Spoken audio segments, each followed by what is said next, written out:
Hey everyone, welcome back. I'm excited to introduce something brand new, a feature I've been working on for a while. This is the debut of our original narrative series. This one is entitled The Archive of Lost Souls. If you love mysterious libraries, forgotten histories, and stories where memory itself is magic, you'll love this. Follow Eliana Chen, a brilliant doctoral candidate, as she discovers a hidden archive where every forgotten soul has a story, and where to remember is to exist. This is a new direction for the channel, and I'd love to know what you think. Let me know your thoughts in the comments below. If you're new here, don't forget to like, subscribe, and hit the bell icon so you never miss an episode. Now, let's step into the archive together. The Archive of Lost Souls, an audio story from Curiosity Chapters. Prologue. The brass key weighed heavy in Eliana's palm as she stood before the unmarked door. No architectural plans mentioned this wing of the university library. No catalogue referenced the volumes supposedly housed within. The few cryptic notes she'd found in the marginalia of ancient texts had led her here, to a door that, according to all official records, didn't exist. She ran her thumb over the key's intricate teeth, feeling each ridge and valley. Professor Hargrove had pressed it into her hand during his final moments, his eyes wide with urgency and fear. Find what was lost. But remember, Eliana, to read is to remember, and to remember is to exist. At the time, she'd attributed his enigmatic words to the delirium of approaching death. Now, as she faced the door, hidden behind a false bookcase in the university's oldest section, she wondered if there had been more truth to his ramblings than she'd realized. The lock turned with surprising ease. The door swung open on silent hinges, revealing only darkness beyond. Eliana flicked on her flashlight and stepped across the threshold. Chapter 1. Dust and Memory. 3 months earlier, Eliana Chen had been nothing more extraordinary than a diligent doctoral candidate in the university's Department of Historical Anthropology. Her dissertation on lost knowledge systems in pre-colonial civilizations had earned her a reputation among faculty as methodical, perhaps brilliant, but certainly not reckless. Now she stood in a cavernous chamber that defied physical possibility, staring up at towering shelves that seemed to extend into infinity. Her flashlight beam was swallowed by the vastness above. The room should have been pitch black, yet a soft, ambient glow emanated from the books themselves, millions upon millions of them, bound in materials she couldn't identify, their spines marked in scripts she'd never encountered in all her years of linguistic study. Impossible. Her voice disappeared into the vastness without echo. As her eyes adjusted, she noticed narrow walkways threading between the shelves, some spiraling upward, others descending to lower levels. The air smelled of parchment and something else, something older and more fundamental than paper or ink. Eliana approached the nearest shelf, drawn to a slender volume bound in what appeared to be pale leather. When she pulled it from its place, dust motes danced in the beam of her flashlight, swirling in patterns that seemed almost deliberate before settling again. The book bore no title on its spine or cover. When she opened it, the pages appeared blank at first glance, but as she stared, faint text began to materialize, as if rising to the surface of the paper. Niola, daughter of Eket, born under the 3rd full moon of the Great Drought, died unnamed after 7 days, remembered by her mother until the fever took her memories, forgotten entirely when the village was abandoned. Below this text, images began to form, not printed illustrations, but something more like memories playing across the page. A woman's face, etched with exhaustion and grief, an infant's tiny hand, the corner of a simple dwelling. Each image faded almost as soon as it appeared, leaving Eliana wondering if she'd truly seen anything at all. She returned the book to its place with trembling hands.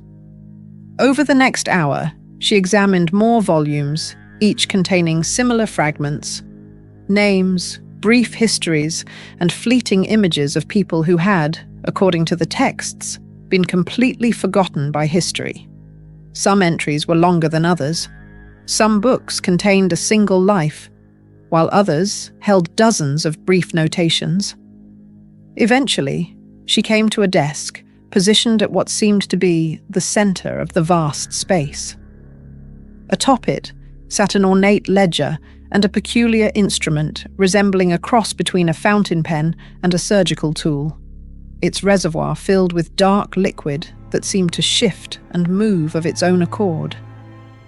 Next to these items lay a note written in precise handwriting she recognized immediately as Professor Hargrove's. Eliana, if you are reading this, I have failed in my duty as archivist, and the responsibility now falls to you. This is the archive of lost souls, the repository of all who have been erased from human memory. Every person who has ever lived and been forgotten entirely resides here in some form. Some chose this fate. Others had it thrust upon them. But all depend on the archivist to maintain the fragile connection between their existence and the world of the remembered. I cannot explain everything in this note. The archive has its own way of teaching its keeper. But I must warn you of the cardinal rule. Never read your own entry should you find it. To do so is to recognize your own forgetting, a paradox from which there may be no return. With regret and hope, Marcus Hargrove. Eliana read the note twice, her academic skepticism battling with the evidence of her senses. The archive shouldn't exist, couldn't exist, and yet she stood within it, surrounded by books containing what appeared to be the memories of forgotten people. This is madness. She said aloud, hoping the sound of her voice might ground her in reality. From somewhere deep in the archive came the soft rustling of pages, as if in response. She jumped at the sound, her flashlight beam darting between the shelves. Hello? Is someone there? No answer came, but as she turned back to the desk, her light caught the ledger, which now lay open, though she was certain it had been closed moments before. On the blank page, words were appearing one by one, as if an invisible hand were writing them. Welcome, Archivist Chen. Chapter 2. The Scholar's Folly. For 2 weeks, Eliana divided her time between her normal academic duties and secret visits to the archive. She told no one about her discovery, partly because she doubted anyone would believe her, and partly because of a growing possessiveness she felt toward the hidden library. During daylight hours, she attended faculty meetings, advised undergraduate students, and made perfunctory progress on her dissertation. But her mind remained in the archive, puzzling over its mysteries. At night, she would steal away to the unmarked door, spending hours cataloguing what she found within. The archive operated according to its own logic. Books would appear on previously empty shelves. Volumes would relocate themselves while her back was turned. And occasionally she would turn a corner to find herself in a section she was certain hadn't existed during her previous visit. The ledger on the central desk proved to be some kind of index, though maddeningly incomplete and inconsistent. When she wrote questions in it, answers sometimes appeared, always cryptic, often in the form of riddles or directions to specific volumes. Tonight, as rain lashed against the university's Gothic windows, Eliana sat cross-legged on the floor of the archive, surrounded by open books. Each contained fragments of forgotten lives. A merchant from ancient Carthage, whose entire lineage had been wiped out during the city's destruction. A poet whose works had burned with the Library of Alexandria. A woman whose revolutionary scientific discovery had been attributed to her male colleague after her premature death. How is this possible? She carefully closed a volume containing the memories of a child who had lived and died during the Black Death, leaving no mark on history. How can the archive know these people existed if they've been truly forgotten? She returned to the central desk and wrote her question in the ledger. The archive remembers what humanity forgets. Memory is never truly lost, merely misplaced. We are the caretakers of misplaced memory. We? Who else is here? No answer appeared in the ledger. Instead, a sound came from deep within the stacks, the unmistakable thud of a book falling from a shelf. Eliana grabbed her flashlight and followed the sound, navigating the labyrinthine shelves until she reached a small reading nook she hadn't encountered before. A single volume lay open on the floor, its pages fluttering slightly, though there was no breeze. When she picked it up, she found it heavier than it appeared. Unlike the other books she'd examined, this one had a title embossed on its cover in faded gold lettering: Archivists, Custodians of the Forgotten. Her heart racing with excitement, Eliana sat in the reading nook and began to scan the pages. The book contained histories of previous archivists, dating back centuries. Some had served for decades. Others had lasted mere weeks before meeting unfortunate ends or simply disappearing from the historical record. Professor Hargrove's entry was near the end, a brief account of his discovery of the archive as a young academic and his 30 years of service as its keeper. The entry ended abruptly with the date of his death, 3 months earlier. Following Hargrove's entry was a blank page, as if waiting to be filled. Eliana turned to the book's final chapter, titled The Nature of Forgetting. As she began to read, the text seemed to shift before her eyes, reorganizing itself as if responding to her specific questions. To be forgotten is not the same as never having existed. The archive preserves the essential memory of each forgotten soul, not as they were, but as they were remembered before the last rememberer also passed from the world. The archivist serves as witness to these memories, keeping them tethered to reality through the act of acknowledgement. Without the archivist, the forgotten would slip not just from memory, but from existence itself. However, the archivist walks a narrow path between worlds. To know of one's own forgetting creates a paradox that the archive cannot sustain. An archivist who reads their own entry initiates a recursive loop of self-erasure. They become both the rememberer and the forgotten, an impossibility that the archive resolves by severing all connections between the archivist and the world of the remembered. Eliana closed the book with a snap, suddenly uneasy. Professor Hargrove's warning echoed in her mind. Never read your own entry, should you find it. If what she'd read was true, then the archive wasn't merely a repository of information. It was somehow maintaining the last fragile connection between the forgotten and existence itself. As she set the book of archivists on the desk, her eyes fell on the ledger, which now displayed a new message. Curious scholars make dangerous archivists. The temptation to know everything includes the temptation to know oneself, even when such knowledge leads to oblivion. I'm not looking for my own entry. I just want to understand what this place is. The words on the ledger faded, replaced by new ones. To understand the archive is to understand forgetting. To understand forgetting, one must risk being forgotten. That's not helpful. No new response appeared. Instead, she heard another sound. This time, the distinct creak of a shelf moving somewhere to her left. Following the sound, she discovered a narrow gap between two towering bookshelves that she was certain hadn't been there before. Beyond lay a small circular room with a single pedestal at its center. On the pedestal sat a book, bound in midnight blue leather, its edges silvered like moonlight on water. Unlike the other volumes in the archive, this one seemed to repel dust, its surface immaculate. As Eliana approached, silver script appeared on the cover, forming her name, Eliana Chen.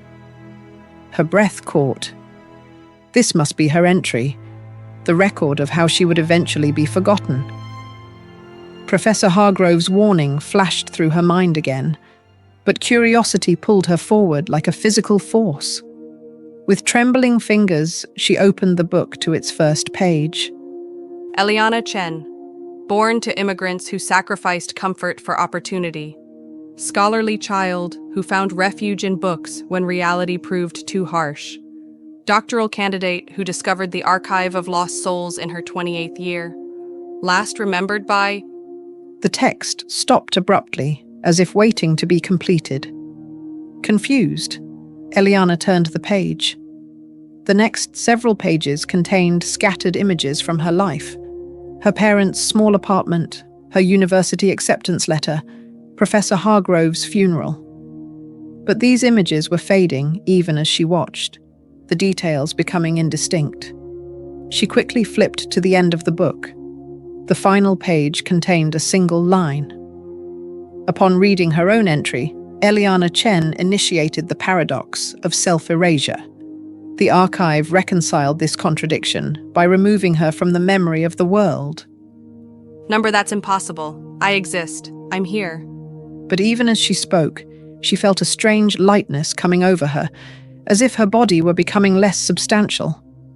When she looked down at her hands, they seemed slightly transparent, the floor visible through her palms. Panic rising, she ran back to the central desk and grabbed the ledger. How do I undo this? How do I stop the erasure? What is done cannot be undone. What is forgotten cannot be remembered, except by one who never knew you in the first place. Chapter 3.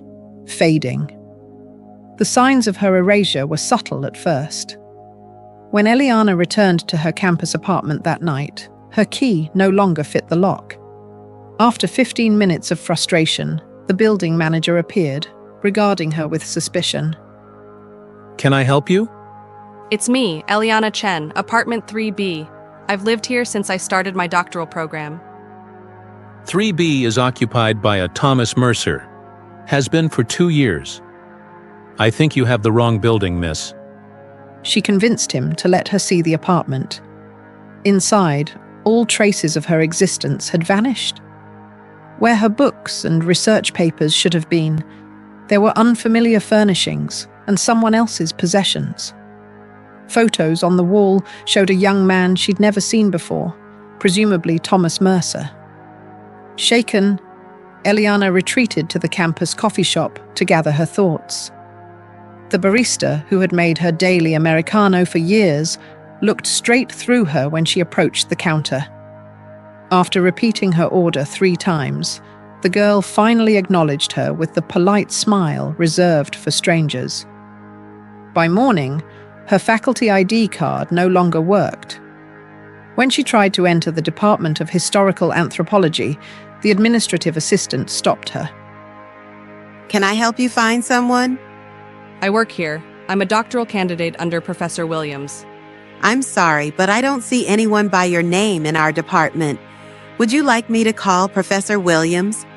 Professor Williams, her academic advisor for 4 years, emerged from his office looking annoyed at the interruption. His eyes passed over Eliana without a flicker of recognition. Professor Williams. This young woman says she's one of your doctoral candidates. Yes, sir. She says she's been working here all along. There must be some mistake. Perhaps you're looking for the anthropology department. We're in the Department of History. No, that's not... She stopped, eyes wide with realization.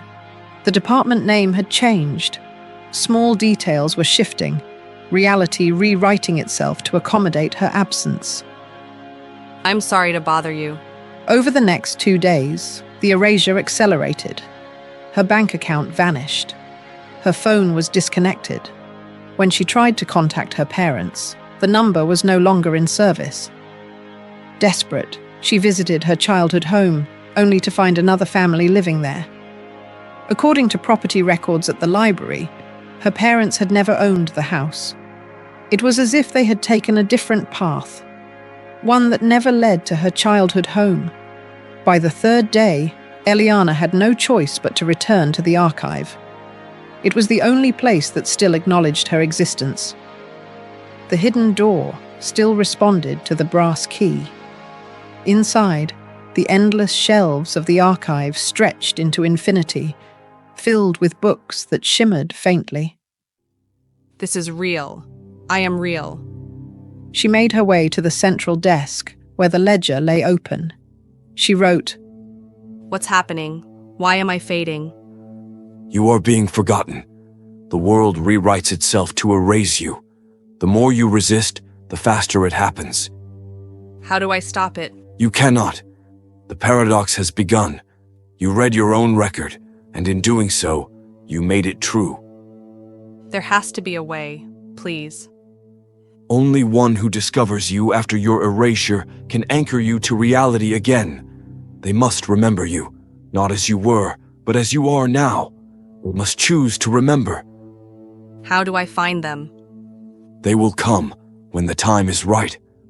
Until then, you must hold on. Chapter 4. The Nature of Memory. 6 months passed, or what Eliana estimated to be 6 months. Time moved strangely in the archive, stretching and compressing like a dream. She had fully embraced her role as archivist, spending her days exploring the endless shelves and learning the stories of the forgotten. She discovered that the archive was organized not chronologically or alphabetically, but according to how the forgotten souls had been remembered before their final erasure from human memory.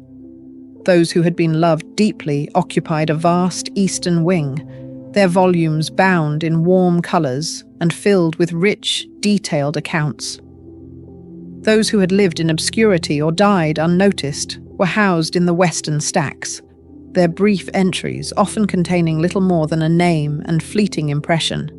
Most fascinating were those in the central chamber, people who had once been famous or influential, but had slipped from collective memory over centuries. Their books were the largest, chronicling their gradual fade from prominence to obscurity to complete forgetting. Eliana found unexpected comfort in these accounts. Even those who had shaped history were eventually forgotten. It gave a certain democratic equality to oblivion. She had learned to communicate with the archive itself through the ledger, asking questions and receiving cryptic but increasingly informative responses. The archive, she discovered, possessed a form of consciousness, not human, but not entirely alien either. It was memory itself made semi-sentient, preserving what would otherwise be lost to time. One day, as she was examining a particularly ancient volume from the Eastern Wing, she felt a disturbance, a ripple through the archive that caused the ambient light to flicker momentarily. She returned to the central desk to find new words forming in the ledger. Someone approaches the door. Eliana's heart leapt. Could this be the person who would restore her to existence? They have no key. They seek, but do not yet find. Who are they? Eliana wrote urgently. A seeker, a scholar, not unlike yourself. Can I reach them? Guide them somehow? The boundary between remembered and forgotten is thin near the door. You might breach it briefly, enough to leave a sign. Eliana raced through the stacks toward the entrance, her form becoming less substantial the closer she got to the threshold. By the time she reached the door, she could see her own body only as a faint outline, like heat rising from summer pavement. On the other side, she heard movement, someone muttering to themselves as they examined the hidden doorway. With tremendous effort, Eliana pressed her hand against the door from her side. The sensation was like pushing through thick syrup. For a moment, her fingers seemed to penetrate the solid wood, emerging partially on the other side. On the far side of the door, Dr. Julian Adler, recently appointed to fill the vacancy left by Professor Hargrove's death, froze as he watched 5 ghostly fingertips materialize in the wood before him. He had been following a series of strange references in Hargrove's papers, references that led to this hidden section of the library. The spectral fingers traced letters on the dusty surface beside the keyhole. Find the key. Then they faded, leaving Julian staring at the message with scholarly fascination rather than fear. He had spent his career studying belief systems surrounding liminal spaces, thresholds between worlds in various cultures. Now it seemed he had found such a threshold himself. He copied the message into his notebook, then hurried back to Hargrove's office, determined to find the key mentioned in the ghostly directive. Inside the archive, Eliana collapsed from the effort, her form temporarily even less substantial than before. When she finally made her way back to the central desk, she found new words in the ledger. The seed is planted. Now we wait to see if it takes root. Tell me about him. Julian Adler, a scholar of myth and liminal spaces. He is the one who will restore you. Eliana, writing. Will he find the key? That depends on whether he can decipher Hargrove's final puzzle. The professor did not wish the archive to be discovered by someone unworthy of its knowledge. And if he does? Then your story will continue. Chapter 5. The Seeker. Julian Adler had never considered himself particularly prone to obsession, but the mysterious door and its ghostly message consumed his thoughts. In the 3 weeks since witnessing the impossible manifestation of fingertips through solid wood, he had devoted every spare moment to finding the key mentioned in the dust-written message. Hargrove's papers offered tantalizingly incomplete references to something called The Archive of Lost Souls, described variously as the Repository of the Forgotten, and Memory's Last Safe House. but the most concrete clue had come in the form of a sealed envelope Julian had discovered hidden in a false bottom of Hargrove's desk drawer.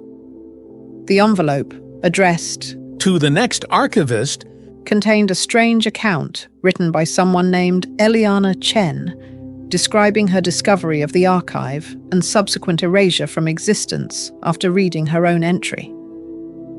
Julian had initially dismissed it as elaborate fiction. Perhaps Hargrove had harbored literary ambitions alongside his academic career. But the specificity of the account, combined with the inexplicable phenomenon he'd witnessed at the door, kept him from discarding the letter entirely. Instead, he began researching Eliana Chen, expecting to disprove her claimed non-existence. To his surprise, he could find no record of her ever having been enrolled at the university. The department she claimed to have studied in, historical anthropology, didn't exist, though there were separate history and anthropology departments. Professor Williams, whom she named as her advisor, had no recollection of such a student when Julian casually inquired.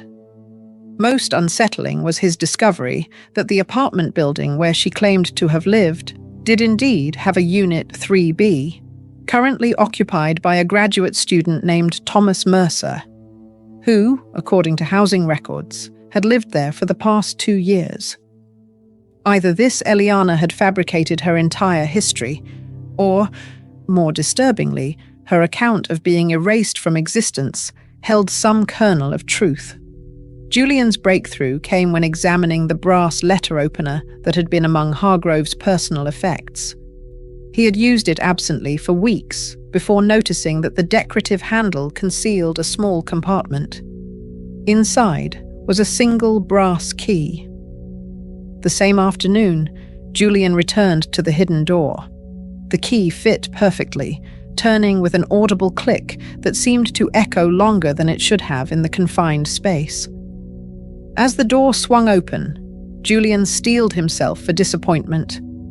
Perhaps the hidden room would contain nothing more than additional storage, a mundane explanation for an apparent mystery.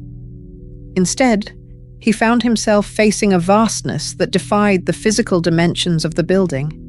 Endless shelves stretched in all directions, filled with books that emitted a subtle glow. Impossible. He stepped through the doorway, feeling a momentary resistance, as if passing through an invisible membrane. Once inside, the door closed behind him with a soft thud. This is real. I am inside the archive. The endless shelves of books shimmered faintly, their titles unreadable, but their presence undeniable. Julian moved cautiously, feeling the weight of centuries of forgotten lives pressing in around him. Suddenly, a faint whisper echoed through the space, a voice not quite human, yet familiar. Welcome, Julian. Who are you? I am the archive. I am its keeper. This can't be real. It is as real as your curiosity. You are here because you seek knowledge beyond the limits of ordinary perception. How do I find her? The one who can restore her? Look for the book that bears her name. Within, her story awaits. Thank you. Julian moved deeper into the vast chamber, searching for the volume that would hold Eliana's story. Somewhere in the endless shelves, her fate was waiting. Chapter 6. Remembered. The university library hummed with the quiet activity of mid-afternoon. Students hunched over laptops, librarians reshelving books, the occasional whispered conversation between study partners. To Eliana, after months in the hushed vastness of the archive, the normalcy was almost overwhelming. Let's test your theory. She nodded toward a student assistant at the circulation desk, someone she recognized from before her erasure. They approached the desk together, Julian slightly ahead. Good afternoon, Melissa. The young woman looked up, smiling politely at Julian before her eyes shifted to Eliana. Recognition flickered across her face. Dr. Chen, I haven't seen you in ages. Did you ever finish that article on pre-colonial knowledge systems?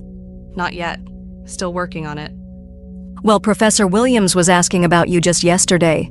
Said he needed your input on the symposium planning committee. Julian and Eliana exchanged meaningful glances. Not only was she remembered, but it seemed the world had created a backstory to explain her absence. A much better outcome than having to explain where she'd really been for the past 6 months. They tested the restoration further, visiting Eliana's department, where colleagues greeted her with casual familiarity, commenting on her sabbatical as if it had been planned all along. Her office was intact, her research materials undisturbed. Even her campus ID card worked again. When they reached her apartment building, they found her name on the directory for Unit 3B. The key in her pocket fit the lock perfectly. Inside, everything was exactly as she remembered it from before her erasure. Books arranged by subject on overstuffed shelves, half-finished dissertation notes spread across her desk, even the unwashed coffee mug she'd left by the sink on her last normal morning. It's as if I never left. According to the new reality, you never did. You were on research leave, apparently. Quite productive from what your colleagues said. Eliana picked up a manuscript on her desk, a completed draft of her dissertation chapter that she certainly hadn't written. The archive has been thorough in its revisions. She leafed through pages of her own writing that she had no memory of producing. The question is, what happens to the archive now? Are you still its archivist? Am I? Or does it revert to some default state until the next unsuspecting scholar stumbles upon it? I don't know, but I can't simply walk away from it. 6 months among the forgotten changes a person. I've read too many of their stories, spoken too many of their names aloud to abandon them now. Perhaps that's the true purpose of the archivist, not just to maintain the archive itself, but to serve as a bridge between the remembered and forgotten worlds, to ensure that at least someone remembers those who would otherwise be lost entirely. We could share the responsibility. With 2 archivists, we could document more of the forgotten, maybe even find ways to restore others who were unjustly erased. I'd like that. I've spent my career studying how different cultures honor their ancestors and preserve their histories. The archive is the ultimate expression of that human impulse to remember. Eliana rose and moved to the window, looking out at the campus grounds bathed in late afternoon sunlight. The world looked different to her now. Behind every face, she imagined the countless others who had been forgotten, their contributions erased, their lives reduced to whispers in the archive. There's something else we need to discuss. When you read my book, the last line said you restored me to existence by choosing to carry my memory. That suggests your remembering me isn't just a one-time act. It might be ongoing, a commitment. You mean if I were to forget you, you might fade again? Possibly. The archive deals in memory and forgetting, fundamental forces it takes very seriously. Then we'll have to make sure I don't forget you, which shouldn't be difficult. You're quite memorable, Dr. Chen. There was something in his voice, a warmth, a hint of admiration, that made Eliana look at him more closely. In her desperate need to be remembered, she hadn't really seen Julian as anything more than her potential savior. Now she took in his thoughtful expression, the intelligence in his eyes, the way he had accepted the impossible with scholarly curiosity rather than denial. Perhaps we should discuss this further. Over dinner? I've been living on memories of food for 6 months. I could use something substantial. I know a place near campus, perfect for two colleagues to discuss improbable libraries and the metaphysics of memory. As they left the apartment together, Eliana felt the weight of her experience in the archive settling into something she could carry, not a burden, but a responsibility. She had been given a second chance at existence and a new purpose, to ensure that the truly forgotten were never entirely lost. Epilogue. On a quiet evening, 1 year later, Eliana and Julian sat at the central desk of the archive, the ledger open between them. They had developed a system, 3 nights each week devoted to cataloguing the forgotten, documenting their stories, speaking their names aloud to maintain that final tenuous connection to existence. The archive had changed under their joint stewardship. The endless shelves seemed more accessible, the pathways between them more navigable. The ambient light had warmed, and occasionally they would hear what sounded like distant conversations from deep within the stacks, as if the forgotten were communicating among themselves, encouraged by the dedicated attention of 2 archivists. I found something interesting today. He placed a slim volume bound in pale green leather on the desk. In the far eastern section where the oldest entries are kept. Eliana examined the book. Unlike most volumes in the archive, this one bore a title on its cover, The First Forgotten. I didn't know the archive went back to the beginning of human memory. Neither did I, but according to this, the archive has existed in some form since humans first developed the capacity to remember and, by extension, to forget. The book told the story of the archive's creation, how memory and forgetting had once existed in perfect balance, until humans began deliberately erasing certain people and events from their histories. The forgotten had needed somewhere to go, some form of existence beyond complete oblivion. And so the archive had formed, a space between reality and nothingness, where the last traces of the forgotten could be preserved. Most fascinating was the revelation that every archivist underwent some form of erasure themselves, a necessary initiation that allowed them to move between the worlds of the remembered and the forgotten. So, my reading my own entry wasn't a mistake. It was a prerequisite for becoming a true archivist. And my remembering you back into existence completed the circle. Together, we span both worlds. As they discussed the implications of their discovery, the ledger before them began to fill with familiar script. The cycle continues. What was lost is found. What was forgotten is remembered. What was broken is mended. I think it's saying it approves of our arrangement. Then let's keep it that way. They stood, hand in hand, ready to face whatever new stories the archive would reveal next, knowing that their task was eternal, to remember those who would otherwise be lost forever. The end. Thank you so much for watching the debut of the Archive of Lost Souls. If you enjoyed this new storytelling feature, please let me know by liking and sharing it with a friend who loves mysterious tales. I'd love to hear your thoughts. What did you think of Eliana's journey? Drop your thoughts, favorite moments in the comments below. And if you haven't already, make sure to subscribe and hit the bell icon so you never miss an adventure into the unknown. Until next time, remember, to read is to remember, and to remember is to exist. And as ever, until next time, stay curious.